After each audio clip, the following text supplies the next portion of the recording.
Okay, good afternoon. Welcome to the weekly take on the market. Today is Friday, March 24th. I will be your host. My name is Scott St. Clair, manager of the Premium Product Group here at Investors Business Daily. Here is the disclaimer, always the same. We're not licensed. We don't make buy, sell, hold recommendations. Take a moment to read that. Okay, so the template is always the same. Market thoughts, industry groups, stocks to watch, quote of the week. And at least that keeps me, from going off the rails a little bit. So we'll jump into the indices, and then we'll talk about, random screenshots that I've taken through the week.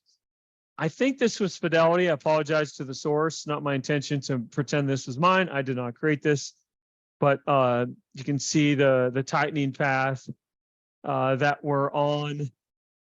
And it's the steepness is not quite as steep as the Volcker era in the early 70s, and at the end of the that era, the 1980, that Greenland one. The nice thing about that is that led to the great bull market that started in 82 and went on for a long, long time. So I don't know if we're in a bull market, a bear market. I don't really know. I guess if you force me to say, I think we're still kind of in a bear market of the that started in 21. I think the bear market started in early 21, although the indexes probably from an index standpoint didn't start until late 21.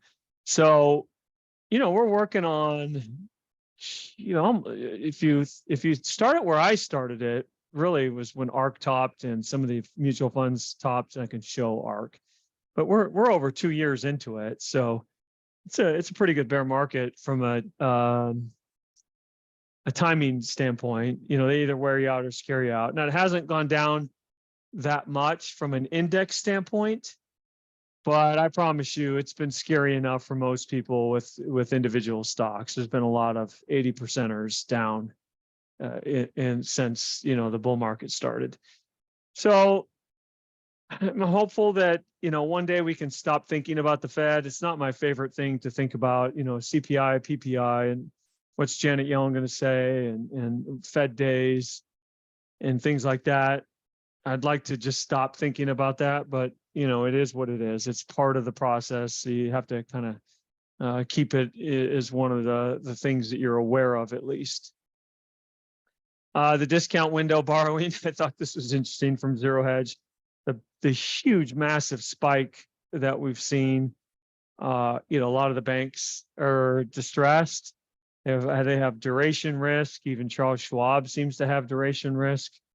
So they all run to the window and have borrowed like crazy.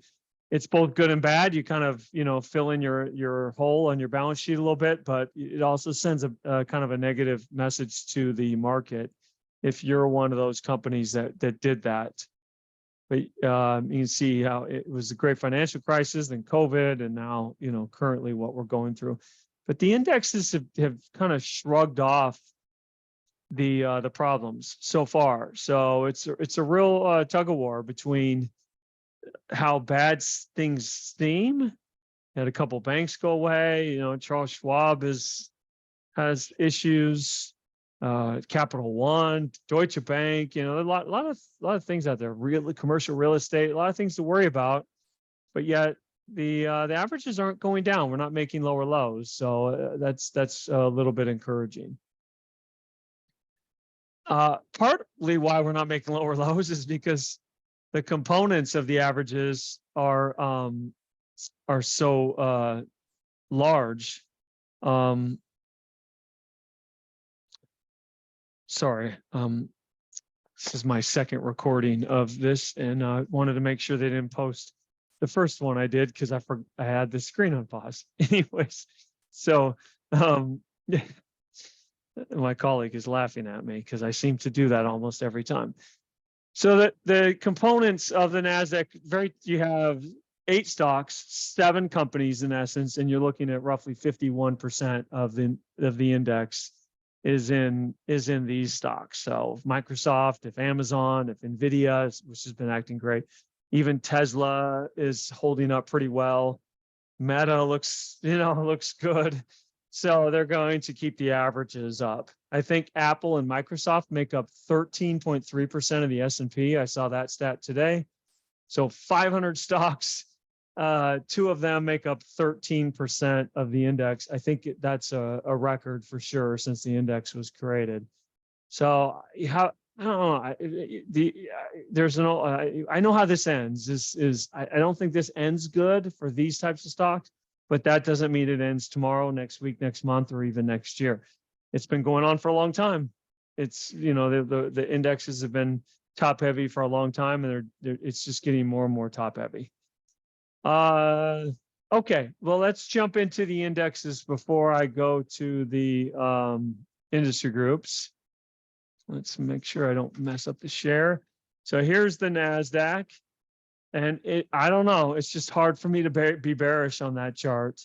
So it looks very constructive. It's above the moving averages. Looks nice and rounded bottom. You had a low here. Maybe it's got to get going above that. But I just can't see this as being negative, this index. Now, a lot of the stocks are stretched. I don't know if I necessarily want to be long this index, but I sure don't want to be short it.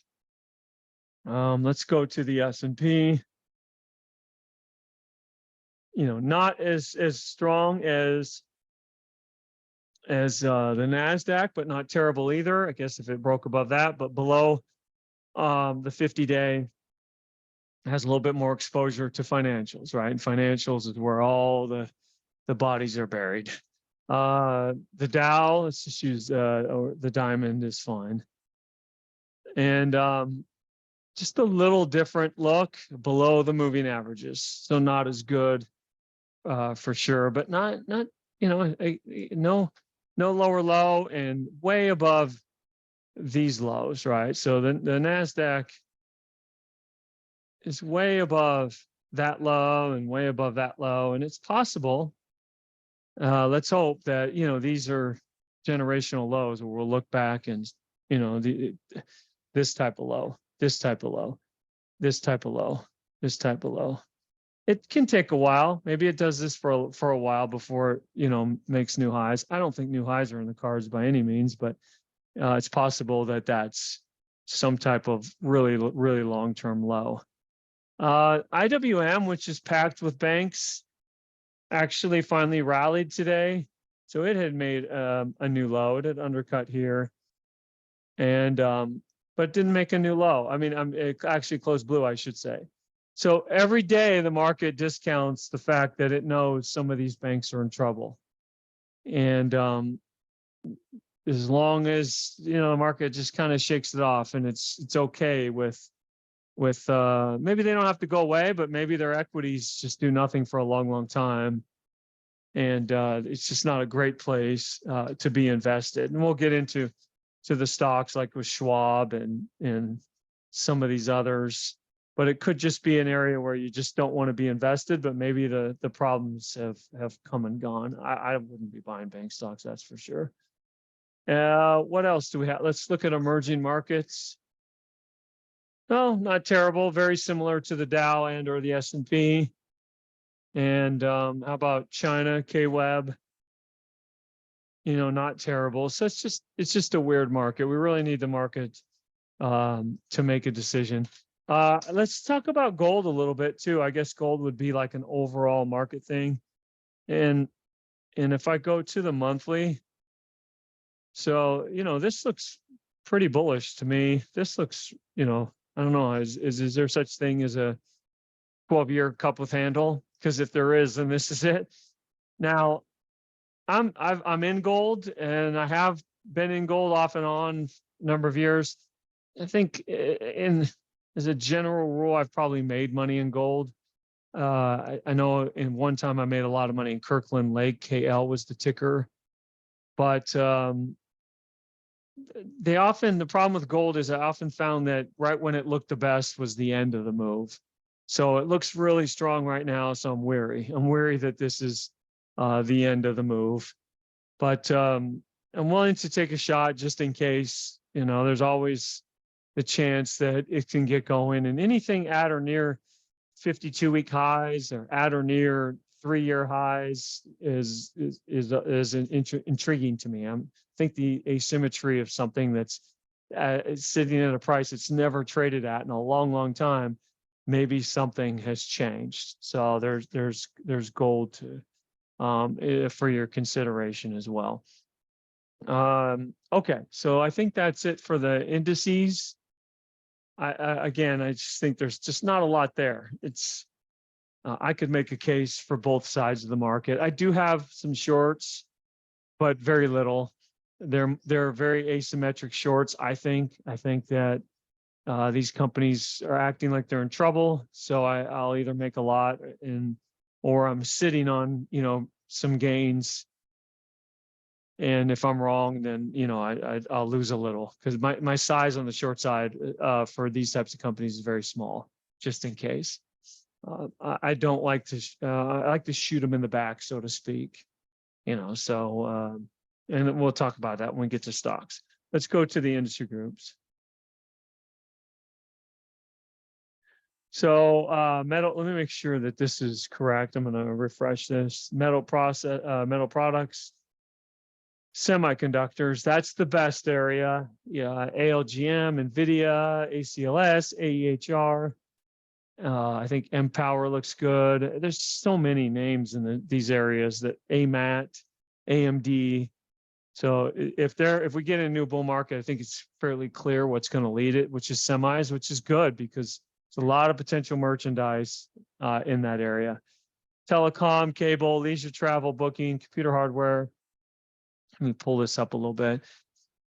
Again, I don't see much of a signal. Shoes, apparel, shoes. I don't think On is in that group. I think it would be in. Oh, maybe it would be in this group. Is On in that group? Yeah. So this has been a really powerful stock so far. So there's that group. So I think the main thing I see with it from an industry group standpoint is semiconductors. I think if we're going to get into a new bull market, some type of leg up, semiconductors will lead. Stocks to watch. So On, I do not own this. I wish I did. I wanted to buy it after it gapped up and stayed up. On this day, I was hopeful that it would open lower, but the market opened strong. So this is, I'm pretty certain this is Fed day. And then the next day, the market gapped up. So I'm on the outside looking in, unfortunately, on this one. But I do know a number of people that own this one. You know, it was a powerful earnings report, up 149 and up 89. As far as stocks, I think Regeneron looks pretty good. Now, you've got kind of a base on a base on a base, and maybe it's just kind of sleepy and doesn't go anywhere, but the RS is starting to improve. And they did have a new drug. And I like the weekly bar. You've got the biggest weekly action since this one. But this is big and liquid, and it's a place where the index or the mutual funds can go if they want. Let me turn off my camera so you can see. If I go to owners and funds, you know, you've got good sponsorship with this one. Fidelity is actually, Contra is increasing their position. If I click show fund ownership, I'm going to sort by the flag. Let's see if there's any others. So I have a lot of Fidelity funds flagged, right or wrong. I think Fidelity is one of the better, if not the best mutual fund company out there. So I like to see if Fidelity has a position. So this has great sponsorship to me, and it's big and liquid. So I do own Regeneron. I did buy it on the gap up yesterday, coming out of that base. Let's look at some of the ones I've been talking about, like Apple. So it's not something I would be long, but it's interesting how quickly the relative strength has improved. Look at that, 86. NVIDIA. probably in the high 90s. Yeah, 98. And just doesn't want to go down. Today at one point it was probably down around 9 or 10 and closed down 4. You see this kind of action, it just doesn't want to go down. Microsoft, so 85. I wouldn't be long these. I just think they're just too big and slow, but I will I have owned the QQQs most recently, so in essence I am kind of loaded up in them. Meta, very interesting, coming out of this space. AMAT tried to come out, couldn't. AMD, it's up 10% from the pivot. So they're all big and liquid and holding up well. Smaller size, you've got like AEHR. I just have had a hard time with this stock. Gosh, I almost bought it this day. I almost bought it at, I think 27 was that day. I should have. ACLS, same thing. Look at that shakeout. Nice shakeout. So this is the place to be, semiconductor equipment. What else is in this group? Let's go to the weekly and see, like, now Advantage AT. This is a stock that I just lost patience with. I was buying, this trades in Japan. So, these bars, you have to bear with us while we resolve these kind of bars here. But I think I was buying in here because it went up for a little bit, then it came down and it rallied back. But now, oh my gosh, 91. Oh, that one hurts. I like that one a lot. Let's go to the weekly. It looks a little better. Yeah. Yeah, I was buying here. So it's, again, sometimes you got to buy them a second time. I don't know why I gave up on it so fast. It wasn't very smart of me. AEHR is right there. So semiconductors seem to be the place to be. What else is out there in that area? I'm trying to think of what other stocks that I follow that I think are good barometers for the bull case, for the bull case. So Suave, it's okay. I don't know. I like this company, but I don't think the stock is all that great. But LNTH, that looks very good from a bull case standpoint. Oh, ALGM holding up really, really well. So I'm just looking at my my list of stocks that I follow on Thinkorswim. So that's enough. You get the idea. It's very bifurcated market. I think there's some stocks like FRC that the jury's still out. Schwab is very interesting. So I watch Schwab a lot. I actually bought Schwab today, thinking that maybe this would be a test of the low because it was blue and it was, but it just I think I paid $53.80 and I just was not going to take it overnight unless it stayed up, and so I just took a 50-cent loss or something like that. I'm just kind of probing and fishing. It just has no umph. So my fear is Schwab ain't going away, but that doesn't mean the equity, at least I don't think Schwab's going away, but that doesn't mean the equity can't underperform or go down. They might have to do a secondary or something. And if they do a secondary, you're looking at the stock being down for sure. So I watch this because I have an account at Thinkorswim, which is becoming, or TD Ameritrade, which is becoming Schwab. So I watch this from that standpoint, but also from a market sentiment standpoint. Goldman Sachs, Capital One, made it didn't stay down there, and it's hard to see the CPS2 box, but it made a relative low today. So there's some areas that look pretty weak that are pretty bothersome. Boston Properties is something that I've been short, but I didn't stay.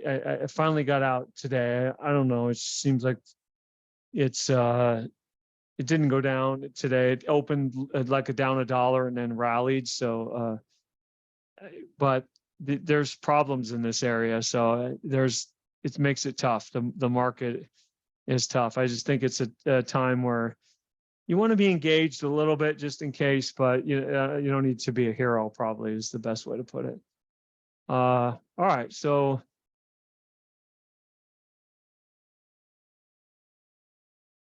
let's go to the quote of the week. And I had a few this week, and I was going to do one in honor of Bill O'Neill because tomorrow is Bill's birthday. Thought about doing a quote from Bill, but maybe next week we'll do two quotes. I'm gonna find maybe I'll do like a list of a handful of my favorite things that Bill has said. I think that might be cool for the quote of the week. So give myself a note for that.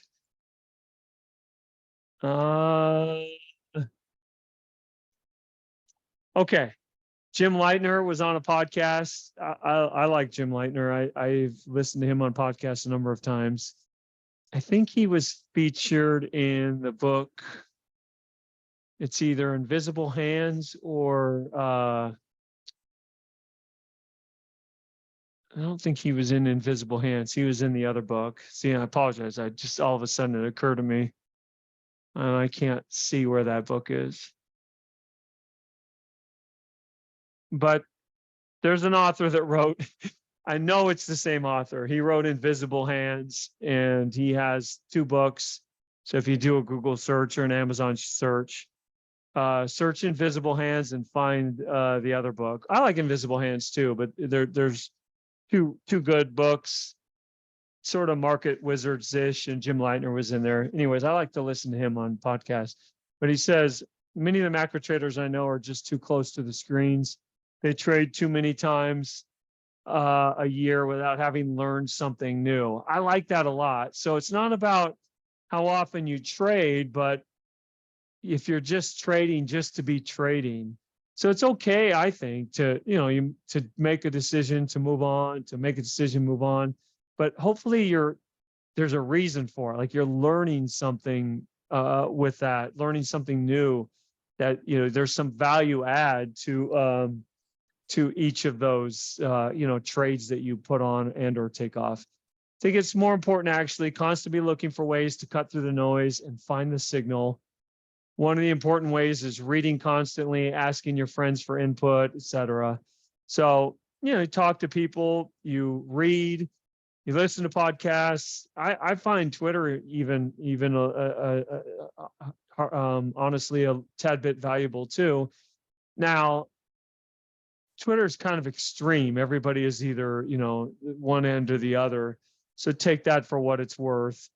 But I just think you want to take in all that information. If you're all bulled up on something, well, find some information on the other side, and vice versa. Like in Twitter, I follow a lot of people that are all bulled up on Tesla, even though, honestly, I think that stock goes down. But that doesn't mean I'm right. So I want to hear their input. Why do they think it can go up so much? And and so that way you have information both ways. All right, contact information: marcusmith@investors.com, 800-424-9033. On our Twitter handle is Market Smith. On Market Smith, we're doing a stock of a historical stock of the day, so we're marking them up. If I have the fundamental information in a model book, I'll add those to the charts so you can see some historical stuff.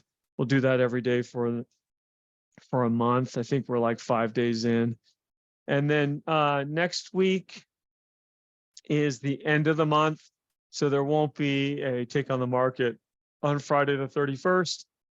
My colleagues will do the Stay in Step webinar on Thursday, which is, kind of a monthly roundup of the overall market. Thanks, everybody. Have a great weekend. We'll see you in a couple of weeks. Bye-bye.